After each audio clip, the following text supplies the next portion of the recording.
नमस्कार दोस्तों, मेरा नाम है दयानंद और आप देख रहे हैं हमारा YouTube channel maths is easy with Dayanand sir.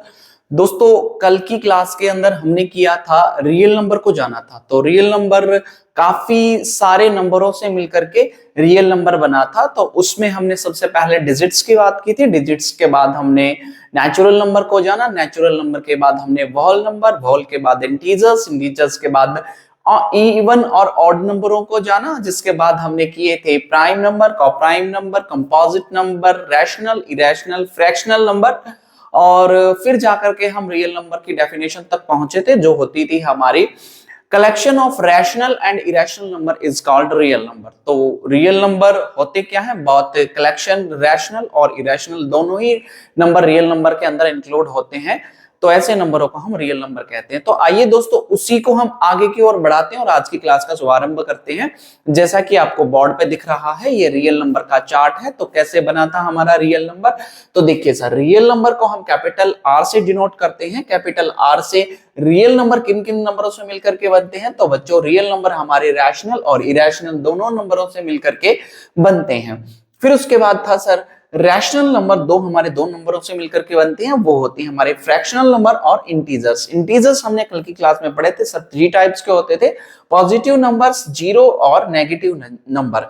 तो नेगेटिव नंबर, जो नेगेटिव नंबर होते हैं वो नेगेटिव इंटीजर होते हैं, और जो पॉजिटिव नंबर होते हैं वो पॉजिटिव इंटीजर होते हैं, और जीरो अपने आप में एक जीरो इंटीजर होता है। और फिर पॉजिटिव नंबर्स जो है हमारे, वो उनकी भी हमने कई तरीके से ग्रुपिंग की थी। दे आर प्राइम नंबर, सबसे पहला है प्राइम नंबर, और उसके बाद है हमारा कंपोजिट नंबर, उसके बाद इवन नंबर, और उसके बाद है ऑड नंबर।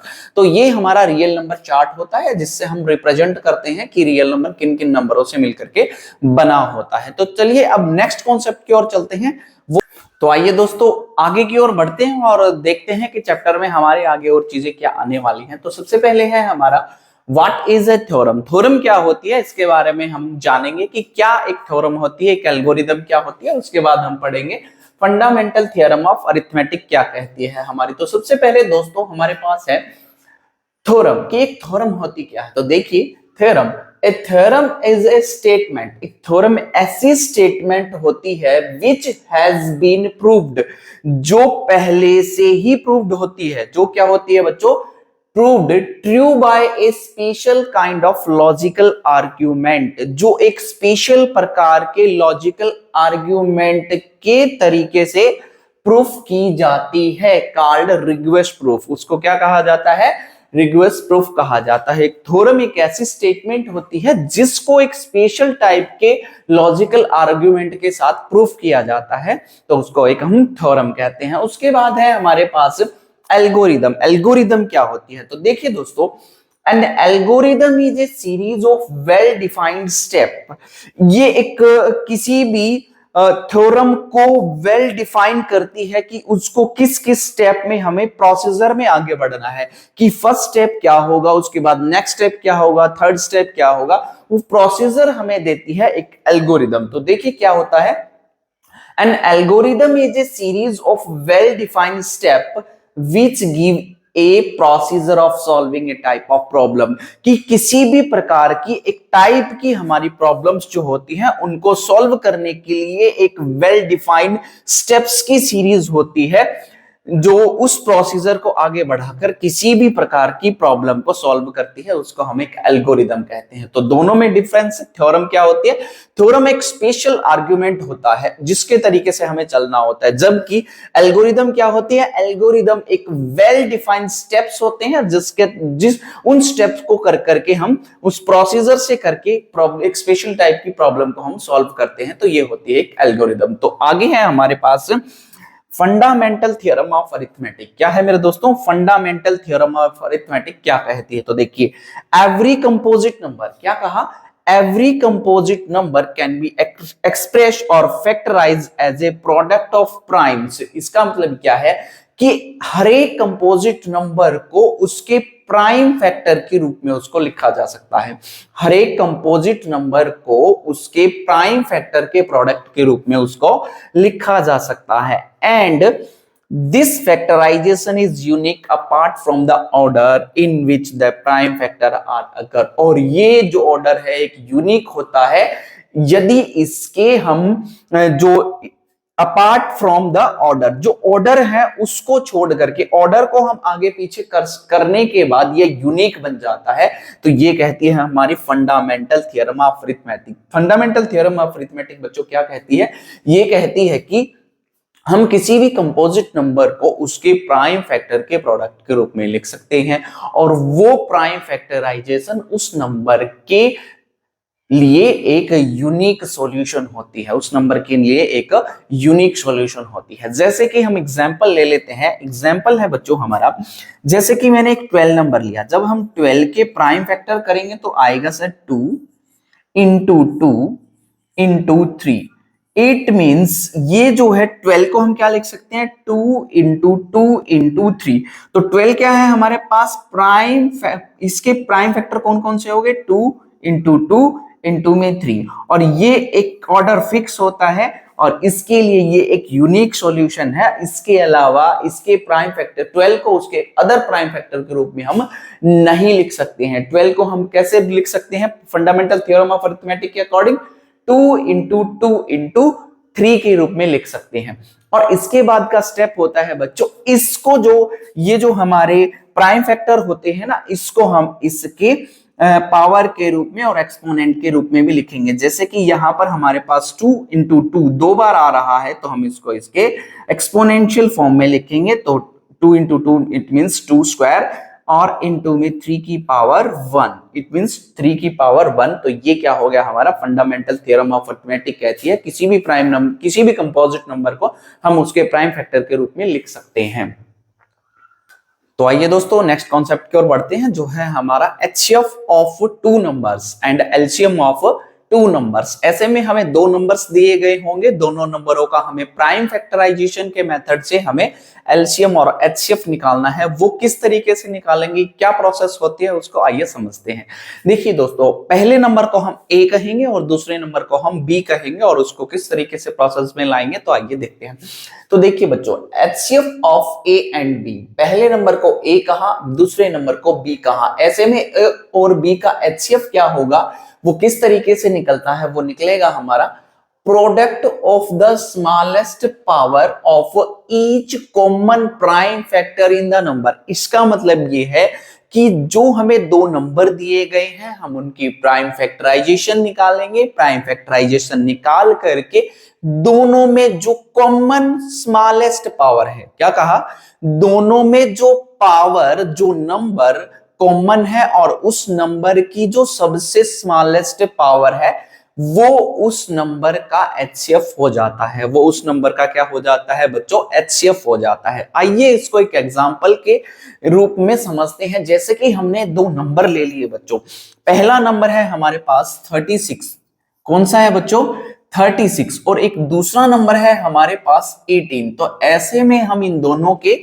प्राइम फैक्टर करेंगे, तो आप कहेंगे कि सर इनके प्राइम फैक्टर, जब हम 36 के प्राइम फैक्टर करेंगे तो ये पहले जा रहा है हमारा 2 से डिवाइड हो रहा है, तो 2 से करेंगे तो ये बनेगा 18, फिर हम इसको 2 से करेंगे तो आएगा 9, और फिर 2 से जाएगा नहीं, इसके बाद हम करेंगे नेक्स्ट नंबर से, दैट इज 3। तो 3 3 जा 9, और फिर इसके बाद हमारे पास आ जाता है 3 1 जा 3। इट मीन्स हम 36 को क्या लिख सकते हैं बच्चों, 36 को हम लिख सकते हैं 2 इंटू 2 इंटू 3 इंटू में 3। और जब इसको और हम अच्छे प्रोसेस के तरीके से लिखेंगे तो 2 इंटू 2 को हम लिख सकते हैं 2 की पावर 2 इंटू में 3 की पावर 2, 3 की पावर 2। इसी तरीके से जब हम 18 नंबर के प्राइम फैक्टर निकालेंगे तो वो क्या होंगे, 18 के जब हम निकालेंगे तो ये जा रहा है हमारा 2 से, वो गया 9 पे, फिर आया हमारा 3, और 3 के बाद फिर 3 3 जा 9, 3 1 is 3। तो जब हम 18 के प्राइम फैक्टर निकाल रहे हैं तो वो आ रहे हैं हमारे 2 इंटू 3 इंटू में 3, और जब इसको हम और अच्छे से लिखेंगे तो लिखेंगे 2 इंटू में 3 की पावर 2। अब देखिए मेरे प्यारे बच्चों, इसके अंदर जो चीज कॉमन है वो क्या चीज कॉमन है, देखिए मैंने अभी आपने जो है डेफिनेशन से पढ़ा, product of the smallest power of each common prime factor in the numbers. In number के प्राइम फैक्टरों में जो सबसे स्मॉलेस्ट पावर है, सबसे स्मॉलेस्ट पावर है और जो कॉमन है, तो देखिए दोनों ही नंबर हमारे इसके अंदर कॉमन है, 2 इसके अंदर भी है, 2 इसके अंदर भी है, लेकिन दोनों में से हम स्मॉलेस्ट पावर को उठाएंगे तो स्मॉलेस्ट पावर क्या हुई हमारी बच्चों, इसमें हुई 2। इसी तरीके से 3 भी हमारा दोनों में ही कॉमन है और दोनों में ही स्मॉलेस्ट पावर हमारी क्या बन रही है बच्चों, दैट इज 3 की पावर 2। 3 की पावर 2 को हम कहेंगे 9, तो इससे आएगा हमारा 2 इंटू में 9, तो दोनों का हमारा एचसीएफ हुआ 18। तो दोनों का एचसीएफ क्या हुआ बच्चों, 18। इस प्रोसेस को एक बार दोबारा से समझते हैं। हमारे पास दो नंबर थे ए एंड बी। ए था हमारे पास 36, बी था हमारे पास 18। जब हमने इन दोनों के प्राइम फैक्टर किए तो प्राइम फैक्टर 36 के निकल करके आए सर 2 इंटू 2 इंटू 3 इंटू 3, और इसको जब हमने इसके एक्सपोनेंशियल फॉर्म में लिखा तो 2 स्क्वायर इंटू में 3 स्क्वायर हमारा निकल करके आया। इसी तरीके से जब हम 18 के प्राइम फैक्टर किए थे तो वो आया था हमारा 2 इंटू 3 इंटू 3, इट मीन 2 अकेला रहेगा और 3 इंटू 3 को हम 3 स्क्वायर के रूप में लिख सकते हैं।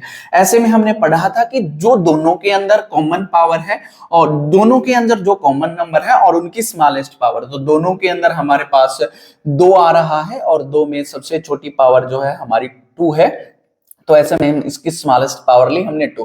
फिर दोनों के अंदर हमारा 3 स्क्वायर भी कॉमन है, तो 3 स्क्वायर दोनों में ही कॉमन है और ये स्मॉलेस्ट पावर भी है, इसलिए हमने इसको लिखा 3 स्क्वायर। तो जब इनको सिंप्लीफाई किया तो 2 एज इट इज, 3 स्क्वायर में होता है 9, तो 2 into 9 is equal to 18। 18 is the HCF of 36 and 18। 18 क्या है हमारा एचसीएफ है किस किस का बच्चों, 18 और 36 का।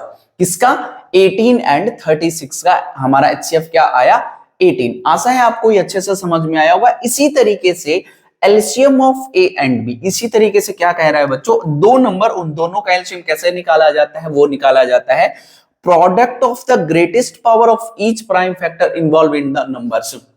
जो दोनों नंबरों के अंदर ग्रेटेस्ट पावर है, कौन सी, जो दोनों नंबरों के अंदर कॉमन है और दोनों में जो ग्रेटेस्ट पावर है उनको हम लेंगे, और बाकी ग्रेटेस्ट पावर के अलावा यदि दोनों में अदर नंबर्स भी बच जाते हैं तो उनको भी इंक्लूड किया जाता है एलसीएम के अंदर। जैसे कि पहले वाला ही नंबर हम ले लेते हैं, वो नंबर थे हमारे 36 एंड 18। तो ऐसे में हमने इन दोनों के प्राइम फैक्टर किए थे तो आए थे सर 36 को हम लिख सकते थे 2 की पावर 2 इंटू में 3 की पावर 2, और जब हम 18 के प्राइम फैक्टर किए थे वो आए थे हमारे 2 इंटू 3 की पावर 2। ऐसे में जो एलसीएम होता है वो एलसीएम क्या होता है, एलसीएम होता है जो greatest power in the prime factor, जो ग्रेटेस्ट पावर है। तो दोनों में टू दोनों में कॉमन है और इन दोनों में ग्रेटेस्ट पावर क्या है मेरे बच्चों, दोनों में ग्रेटेस्ट पावर 2 है। क्या है, 2 की पावर 2।